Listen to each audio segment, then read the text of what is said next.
Yesterday, we started looking at some of the common investor mistakes we need to watch against. Please tell us the remaining mistakes in this session. Thanks. The sixth mistake is insufficient project funds. As a real estate investor, you may need to buy and sell several properties at the same time or in quick succession. You will also be searching for that great deal that offers a fabulous profit.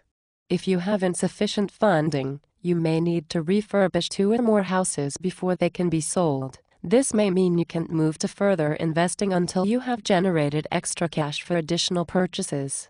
The solution to this problem is twofold. Make the smallest possible down payment on each deal with your own money and leverage other people's money as often as possible.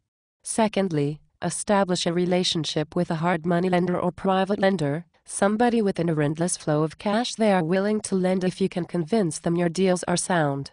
Although these lenders often charge more, they are less concerned than other sources about your less than stellar credit history. You can always factor the higher borrowing charges into your deals. These sources may lend you up to 70% of the predicted value of the refurbished property if you are choosing the right deals. This should take care of any cash flow issues. Don't forget you are hunting for motivated sellers who urgently want to close the deal quickly.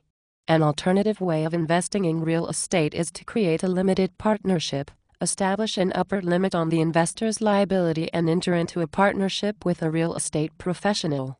Although the investor only provides the cash, it is not a true passive investment, and it is unwise to think of it that way. In this situation, you are investing in another person as well as all the other aspects of real estate investing. 7. Not insisting on written estimates for every repair job. A simple measure to avoid confusion is to insist on a properly itemized written estimate for all contracted work and repairs. Both parties will know what is expected and the costs. This will save you time and grief.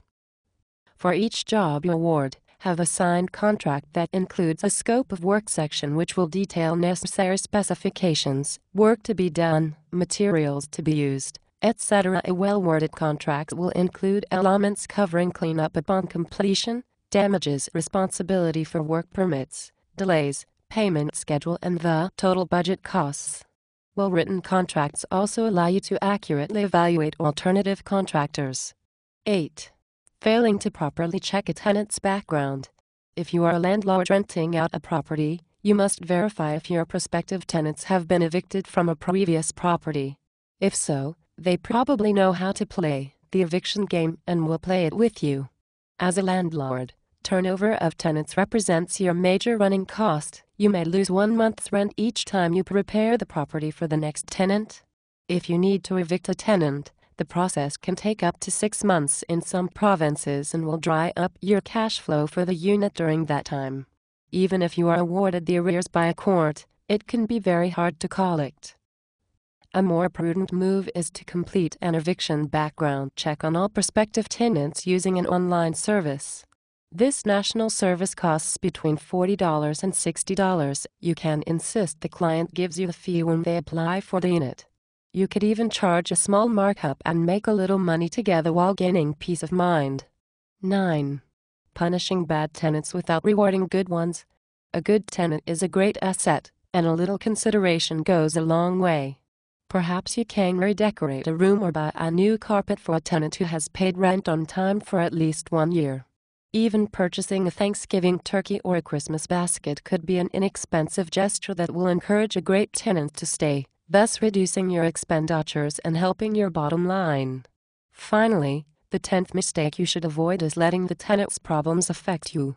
Explain all of the ground rules to new tenants. You will provide a safe, clean and well-maintained home for them, and they should respect you, the property and the neighbors. Rent must be paid on time. The home must be kept clean and neighbors should not be disturbed unnecessarily or at unsocial times. Tenants must promptly pay for any damage they have caused, such as a clogged toilet, broken window, etc. If they don't respect your rules, they should be aware that they risk eviction. Always act promptly and decisively if there is a problem. By adopting a tough but reasonable approach with your tenants, you will avoid many headaches and enjoy the benefits of a positive cash flow. Thank you.